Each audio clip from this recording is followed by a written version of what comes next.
Almaraz, dibujante, pintor, muralista. Estreno, jueves 15 de mayo, 21 horas.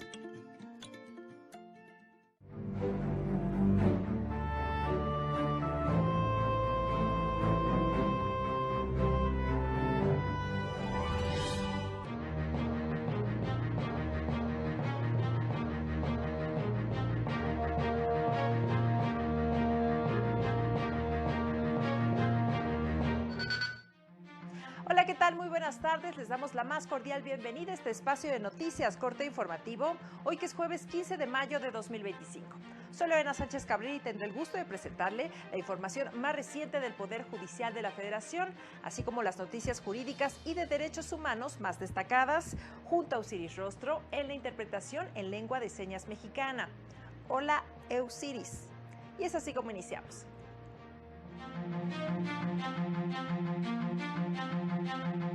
Advierten campañas que pretenden erosionar la independencia judicial y la división de poderes en naciones de Iberoamérica.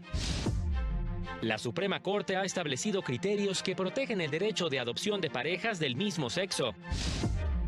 En la misma sentencia de reconocimiento de paternidad debe cuantificarse el monto de los alimentos retroactivos, determinó la primera sala. Aseguran especialistas que una tercera parte de las personas de la diversidad sexual han tenido pensamientos suicidas. Y estas son las noticias. Los trabajos de este jueves de la 22ª Cumbre Judicial Iberoamericana iniciaron con la presentación de los informes de la Secretaría Pro Tempore y de la Cumbre, así como de la Comisión de Coordinación y Seguimiento. En este marco se advirtió que uno de los elementos a destacar es la importancia de la defensa de la independencia judicial ante los persistentes ataques y desinformación sobre la labor que realizan los poderes judiciales, cuyo eje central es la defensa de los derechos humanos. Por ello, se creó un comité que permitirá evaluar el estado que guarda la independencia de los poderes judiciales que integran la Cumbre Judicial Iberoamericana.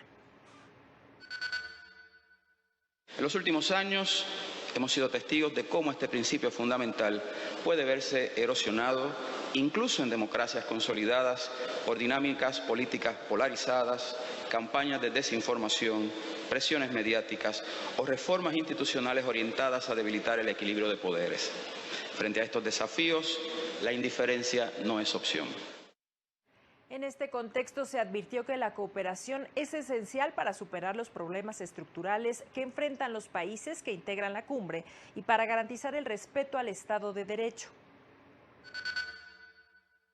Sabemos que la cooperación judicial es esencial para consolidar el Estado de Derecho, garantizar los derechos humanos y fortalecer la confianza ciudadana.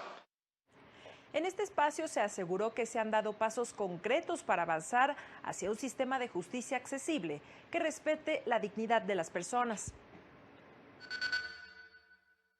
Hemos presentado en este libro resultados sobre la incorporación de tecnologías para mejorar la impartición de justicia, una gestión penal más eficiente que permita abordar los delitos de manera oportuna, la inclusión de una perspectiva interseccional que reconozca y atienda las desigualdades estructurales y el fortalecimiento de la transparencia judicial como un pilar de confianza y legitimidad. En la sesión de la presentación de los informes participó la ministra presidenta Norma Lucía Piña. Posteriormente se llevó a cabo una mesa de debate sobre el futuro de la justicia y la democracia en Iberoamérica, bajo el tema Por una justicia centrada en las personas. En este espacio, el presidente del Tribunal Supremo de Reino Unido, Lord Robert John Reed, destacó la importancia de la transparencia y la comunicación que deben tener los tribunales con la ciudadanía, más allá de sus resoluciones y la eficiencia de su labor.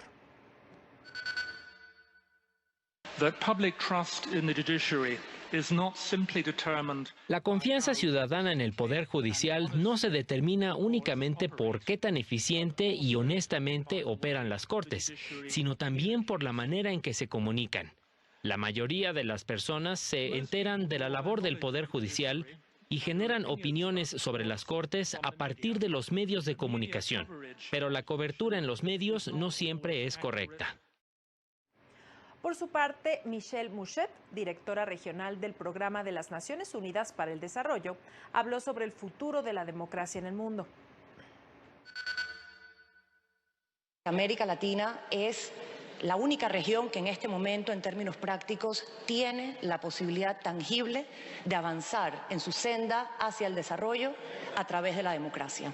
Y esto no es algo que puede darse por sentado. Esto también nos lleva a pensar que de una u otra forma el futuro de la democracia en el mundo se está jugando hoy en Iberoamérica. Y de regreso a México, el máximo tribunal del país ha tutelado con la protección más amplia el derecho a la familia en todas sus formas, así como el interés superior de la infancia. La Corte ha establecido criterios que protegen el derecho a adoptar o a conceder la guarda y custodia a parejas del mismo sexo. El anterior criterio lo estableció al invalidar el artículo 19 de la Ley Regulatoria de las Sociedades Civiles de Convivencia del Estado de Campeche, disposición que establecía la prohibición a los convivientes de realizar adopciones en forma conjunta o individual y o compartir o encomendar la patria potestad o guardia y custodia de los hijos menores del otro. Al resolver la acción de inconstitucionalidad 8/2014, declaró la invalidez de dicha disposición por impedir a infantes y adolescentes en adopción que pudieran formar una familia conformada por convivientes, lo que resultaba violatorio de los derechos a la familia y el interés superior de la niñez, pues en lugar de atender a la idoneidad de las personas adoptantes, realizaba una prohibición genérica solo por pertenecer a un estado civil o sociedad de convivencia, disposición que discriminaba por igual a las parejas del mismo o distinto sexo unida a través de esta figura, al realizar una distinción inconstitucional con base en el estado civil. Además, al ser la figura de la sociedad de convivencia la única vía para que parejas del mismo sexo pudieran formar una familia y la única sin posibilidad de adoptar y compartir la patria potestad de menores, se traducía en una violación al principio de igualdad y no discriminación con base en la orientación sexual. Con información de José Luis Guerra García para el canal del Poder Judicial de la Federación. Y en el marco del Día del Maestro y la Maestra, la Suprema Corte valoró el papel esencial que tienen en la educación. Precisó que el máximo tribunal, con sus sentencias, asegura que la labor que realizan las y los profesores se desarrolle bajo principios de justicia, legalidad y respeto. La Corte ha establecido criterios que garantizan que su ingreso, promoción y permanencia en el magisterio se guíe por reglas claras y justas, que sean evaluados para mantenerse en el servicio, pero con respeto a sus derechos laborales, y que la elección del sindicato al que deseen afiliarse sea libre. Por su parte, el Consejo de la Judicatura Federal reconoció la labor de las y los docentes en México, en especial de quienes capacitan y guían a los profesionales del Poder Judicial de la Federación. Recordó que de acuerdo con datos del INEGI, en México hay alrededor de 2.019.632 maestros que dan clases en 255.589 escuelas de nivel básico, medio y superior. En más noticias, al resolver una contradicción de criterios entre tribunales colegiados, la primera sala de la Corte estableció que la cuantificación de los alimentos retroactivos derivado del reconocimiento de paternidad hecho en la resolución judicial debe realizarse en la misma sentencia definitiva en la que se reconozca la procedencia de su pago, ya que forma parte de los puntos litigiosos de la controversia civil familiar, lo que deberá dilucidarse con base en las pruebas admitidas y desahogadas durante el juicio, ya sea las presentadas por las partes en el escrito demandado o contestación y aquellas solicitadas oficiosamente por la persona juzgadora, así como el contexto en el que se desenvuelve dicha controversia familiar. La sala precisó que en este tipo de controversias, tanto la procedencia de la obligación como la determinación de la cantidad líquida a pagar por concepto de alimentos retroactivos constituye la litis a resolver en el juicio principal. En consecuencia, solo excepcionalmente, en atención a las necesidades del caso y de manera suficientemente fundada y motivada, la cuantificación de los alimentos retroactivos podrá dejarse para una etapa posterior, que puede ser la ejecución de la sentencia por la vía incidental. al resolver una contradicción de criterios entre tribunales colegiados. La primera sala estableció los requisitos que deben cumplirse para que un juicio de amparo, directo o indirecto, sea procedente cuando se impugna una resolución relacionada con la reparación del daño. Para ello, es necesario que la víctima u ofendido se haya constituido formalmente como coadyuvante del Ministerio Público, conforme a lo previsto en el artículo 338 del Código Nacional de Procedimientos Penales. Esto es, que la coadyuvancia se haya solicitado dentro de los 3 días siguientes a la notificación de la acusación formulada por el Ministerio Público y que a su vez haya sido acordada favorablemente. O bien, del expediente se desprenda la voluntad de la víctima u ofendido de constituirse como coadyuvante para interponer el recurso de apelación respectivo, conforme a la fracción primera y párrafo último del artículo 459 del mencionado código. De lo contrario, el juicio de amparo deberá declararse improcedente de conformidad con lo previsto en el artículo 61, fracción 13ª de la ley en la materia, relativa a que el acto reclamado es consecuencia de otro que se estima consentido, siempre que entre el acto reclamado y el anterior consentido exista una relación de causa y efecto. Ello, toda vez que la resolución de primera instancia vinculada con la reparación del daño no fue impugnada por la víctima u ofendido, ni en nombre propio o en coadyuvancia con el Ministerio Público.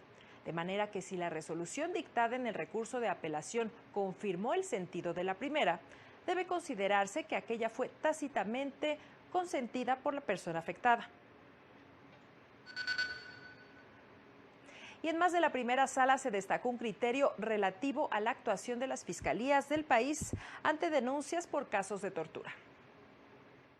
Como parte de la campaña 100 sentencias de la Corte que hacen justicia, el máximo tribunal destacó la resolución de la primera sala en la contradicción de criterios 31/2021, con la cual determinó que las fiscalías tienen la obligación de ingresar a las personas que denuncian actos de tortura en el Registro Nacional de este delito. Lo anterior, al analizar el caso de diversas víctimas que, tras presentar su denuncia y ante diversas omisiones por parte de las fiscalías durante la investigación, como la inexistencia y la falta de operación del Registro Nacional del Delito de Tortura, se les otorgó un amparo. 2 tribunales colegiados resolvieron de forma distinta. Uno consideró que la omisión de crear y operar el registro no se relaciona con la falta de investigación del delito de tortura, mientras que el otro resolvió que sí se relacionaba directamente, porque lo primero que debió hacer la Fiscalía fue registrar a la víctima. La Corte le dio la razón a este último y determinó que cuando se recibe una denuncia de tortura, las fiscalías tienen la obligación de registrar a la víctima y los hechos que denuncia, conforme al artículo 35 de la Ley General para prevenir, investigar y sancionar la tortura y otros tratos o penas crueles, inhumanos o degradantes. Para el canal del Poder Judicial de la Federación, Jesús Daza. 3 de la tarde con 12 minutos, momento de hacer una pausa, pero regresamos a corte informativo.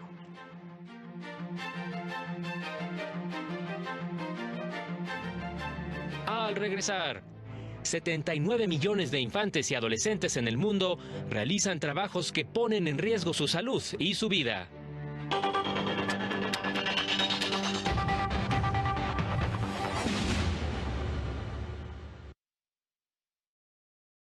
La justicia a escena. Antígona de Sófocles. Esta cuenta está por saldarse. Después de siglos de espera, hoy se decide el lado en el que descansa la verdad. ¿Del lado de la ley o del lado de la justicia? Antígona es la ley, la justicia, la razón de Estado. Si nos fuéramos a la Antígona de Sófocles, genera en esa ley de Creón, opuesta finalmente al dictado de la religión y al libre albedrío de alguien que dice no. Solo por el canal del Poder Judicial de la Federación. La justicia a escena. Antígona de Sófocles. Estreno. Viernes 16 de mayo, 21 horas.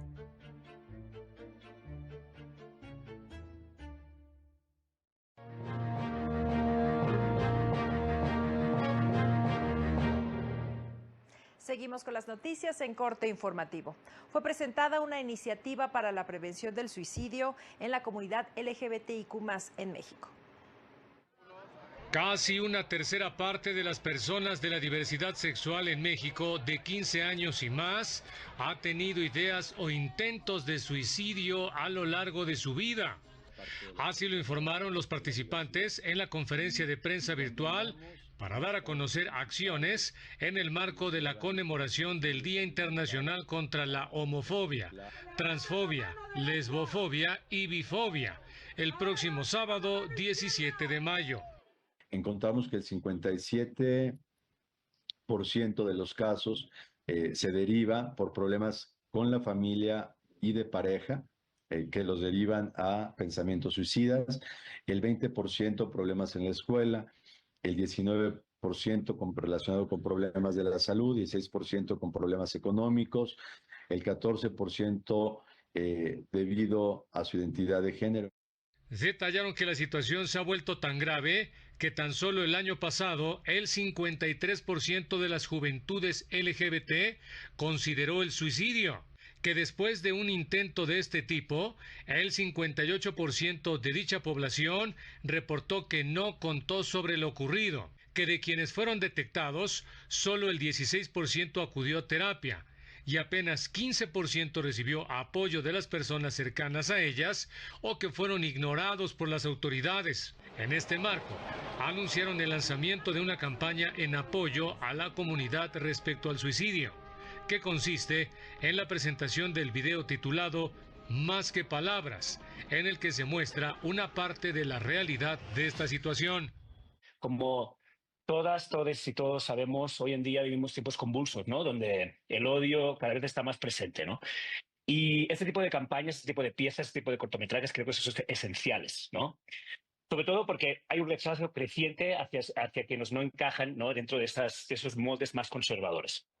Consideraron que la idea es denunciar el tema del suicidio, abrir una puerta a la empatía, al diálogo y a la acción, para que quienes están fuera miren hacia adentro y para quienes están dentro sepan que no están solos.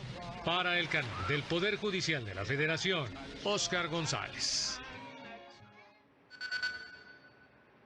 Según datos de UNICEF, hasta 2020, en todo el mundo había 160 millones de niñas, niños y adolescentes de entre 5 y 17 años que realizaban trabajo infantil.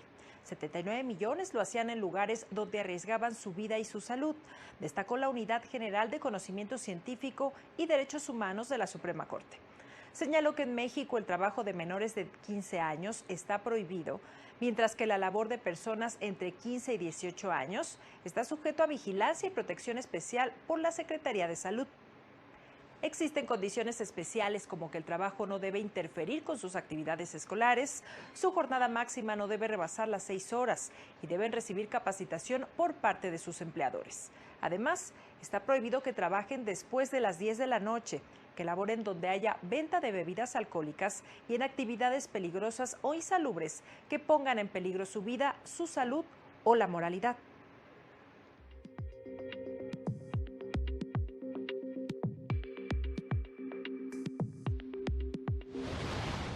El Poder Judicial de Oaxaca impartió una plática sobre justicia para adolescentes desde la perspectiva de género a las y los alumnos de la Preparatoria 5 de la Universidad Autónoma Benito Juárez, en la que abordó los procesos jurídicos con enfoque de género y la importancia de una justicia incluyente. El Poder Judicial de Baja California Sur instaló el Grupo Interdisciplinario en materia de archivo, con el objetivo de contar con una instancia que coadyuve en el análisis de los procesos y procedimientos institucionales que dan origen a la documentación que integran los expedientes. Padres de familia de Nayarit asistieron al programa restaurativo Reconstruyendo Vínculos, Camino hacia la Coparentalidad Saludable, impartido por la Unidad de Justicia Restaurativa del Poder Judicial Estatal para promover la armonía en las familias inmersas en procesos legales. Personal de la Unidad de Igualdad de Género del Poder Judicial de Tlaxcala participó en el carrusel de información y servicios del DIF en el municipio de Papalotla para brindar información sobre los servicios que ofrece y las medidas de protección a mujeres en situación de vulnerabilidad. Por mayoría de votos, la Sala Superior del Tribunal Electoral confirmó el acuerdo del INE mediante el cual removió a un consejero del Instituto Estatal Electoral de Zacatecas, mismo que fue impugnado al considerar que la medida fue ilegal, además de carecer de debida fundamentación y motivación, lo que fue descartado por la Sala, argumentando que la decisión cumplió con el principio de proporcionalidad. Precisó que quien impugnó la decisión no desvirtuó los argumentos expuestos en la resolución. El proyecto propone confirmar la resolución controvertida ante lo infundado de los agravios, toda vez que la autoridad responsable de manera acertada estimó que el recurrente incurrió en una causa grave en el desempeño de sus funciones al conocer de asuntos para los cuales se encontraba impedido, ya que guardaba una relación de parentesco en línea recta ascendente con una candidata, provocando una afectación en el desempeño imparcial y objetivo de la función pública electoral. En más temas electorales, durante un conversatorio se expuso que una verdadera transformación democrática debe emanar de la comunidad. Los movimientos generan cambios y esos cambios deben avanzar hacia la colectividad, pensar en ella y gestarse en ella, porque la colectividad es el verdadero poder de la democracia, se afirmó durante un seminario organizado por la Escuela Judicial Electoral. Poder lo tenemos nosotros como sociedad, pero el nosotros, o sea, yo sola no. Tú solo no, tú sola no. Solamente nosotros puede hacer un poder y una posibilidad de mover algo hacia algo diferente, incluso de pensamiento. La magistrada Mónica Lozano Ayala afirmó que el contexto mundial se muestra complicado. Guerras, pandemias, cambios climáticos, crisis económica, y de todo esto lo aprendido es que, como comunidad, somos adaptables a todos los escenarios. Sin embargo, afirmó, no debemos permitir que sigan perpetuándose los sistemas individualistas. Debemos fomentar la conciencia comunitaria. Yo sí creo que el despertar de la democracia tiene que ser comunitario, tiene que salir del yo, tiene que ser así, reunirnos, platicarnos, encontrar nuevas soluciones y hay alternativas. Se afirmó que el caos es el principio de todo. Lo difícil que es, y se une con tu pregunta, lo difícil que es unir algo que no quisiera que fuera orgánico con el poder judicial. O sea, hasta la palabra poder es bastante. Sí, es una. Y la estructura es bastante jerarquizada, es bastante patriarcal, es bastante. Digo, así son las instituciones, estamos repensándolas, está habiendo un cambio. A lo mejor no es que hubiéramos pensado que era el mejor, pero los cambios siempre son buenos. O sea, el movimiento mueve agüitas por ahí estancadas y algo nuevo surgirá. Para el canal del Poder Judicial de la Federación, Citlali Pérez. La elección popular de las y los integrantes del Poder Judicial representa un riesgo profundo para la impartición de justicia, la legalidad y la estabilidad económica y democrática de nuestro país, consideró el presidente de Coparmex, Juan José Sierra Álvarez. Detalló que afecta a la independencia judicial, la calidad de las resoluciones, el acceso a la justicia y derechos humanos, la estabilidad institucional y con todo ello afectará la certeza jurídica para invertir y crecer. Advirtió que jueces, magistrados y ministros serán electos con base en popularidad o en promesas en lugar de sus méritos, experiencia y trayectoria judicial, lo que abre la puerta a la injerencia política de grupos que actúan al margen de la ley y a decisiones presionadas por intereses que no son legítimos. Lamentó que todo el proceso ha estado marcado por la improvisación y la falta de filtros rigurosos en las candidaturas, además de que no habrá representantes de candidatos en las casillas, lo que elimina un contrapeso tradicional en la vigilancia del proceso y la impugnación, por lo que llamó a la observación ciudadana como único mecanismo activo para prevenir irregularidades. Por mayoría de votos, la Comisión para la Igualdad de Género del Congreso de Guanajuato rechazó la iniciativa presentada por diputados de Movimiento Ciudadano y Morena para despenalizar el aborto en la entidad. La mayoría, conformada por diputados del PAN, argumentó que la protección de la vida debe iniciar desde la concepción y defendió la necesidad de apostar por alternativas como la adopción y la educación sexual integral. Los legisladores resaltaron que no hay ninguna mujer en prisión por haber abortado en la entidad, por lo que consideraron adecuado el marco legal vigente para garantizar la no criminalización directa de las mujeres. Por su parte, las diputadas que votaron a favor de la despenalización indicaron que sí existen denuncias y carpetas de investigación en contra de mujeres que han decidido interrumpir su embarazo, por lo que esta persecución penal inhibe el acceso a sus derechos fundamentales, en especial aquellas en situación de vulnerabilidad. Además, señalaron que el artículo 1 de la Constitución Política de Guanajuato, que establece la protección de la vida desde la concepción, es inconstitucional, según criterios recientes de la Suprema Corte de Justicia de la Nación. Durante un foro en la Cámara de Diputados se reiteró que las energías renovables representan una alternativa viable para enfrentar retos ambientales, pero también económicos. Los recursos para la sostenibilidad ambiental representan un pilar fundamental para enfrentar los impactos del cambio climático y avanzar hacia una economía con bajas emisiones de carbono, revelaron expertos. Ello, al participar en el foro Financiamiento Climático en México, Retos y Oportunidades, realizado en la Cámara de Diputados. Particularmente en un momento clave como lo es el proceso de actualización de las contribuciones determinadas a nivel nacional o las NDC, que reunirán las acciones claves que el país se comprometerá a implementar para retribuir la emisión de gases de efectos invernaderos. Se mencionó que la energía renovable representa una alternativa viable para enfrentar los retos ambientales y económicos. Y la realidad es que la pobreza energética que vive México es increíble. Si ustedes van, hay poblaciones que no hay acceso a la energía. Las energías renovables son la gran oportunidad que tenemos. Estamos hablando de 3 millones de personas que no viven, que no tienen acceso a la energía directa. Destacaron que a pesar de contar con un marco legal como la Ley General de Cambio Climático, persisten retos relacionados con la canalización de recursos, tanto públicos como privados, en tanto la falta de mecanismos eficientes de seguimiento, evaluación y transparencia en el uso de los fondos, señalaron, limita su efectividad e impide una planificación a largo plazo. Para el canal del Poder Judicial de la Federación, Rosy García. En otra información, aproximadamente 10,000 integrantes de la Coordinadora Nacional de Trabajadores de la Educación marcharon hoy del Ángel de la Independencia al Zócalo. En el marco del Día del Maestro, exigen a las autoridades un aumento salarial del 100% al sueldo base, justicia social y libertad sindical, además de la abrogación de la Ley del ISSSTE de 2007 y de la Reforma Educativa de 2019.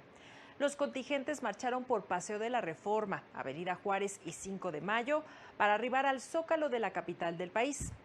Las y los profesores amenazaron con paro nacional en caso de que las autoridades no atiendan sus demandas.